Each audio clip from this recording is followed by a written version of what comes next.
মদিনার পার্শ্ববর্তী একটি এলাকায় একজন মহিলা মৃত্যুবরণ করলে অপর এক মহিলা তাকে গোসল দিতে লাগলেন। যে মহিলা গোসল দিচ্ছিল তার হাত যখন মৃত মহিলার উরুতে পৌঁছালো, তখন সে আশেপাশে বসা 2-4 জন মহিলাকে বলে উঠল, হে আমার বোনেরা, তোমরা কি জানো এই যে আজ মহিলা আজ মৃত্যুবরণ করেছে, তার তো অমুক পুরুষের সাথে অবৈধ সম্পর্ক ছিল।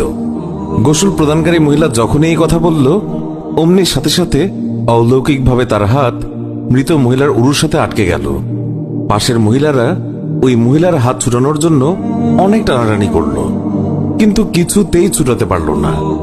বেশ জোরাজুরি করাতে হাতের সাথে উরুও চলে আসতে লাগলো। এইভাবে অনেক সময় অতিবাহিত হতে লাগলো।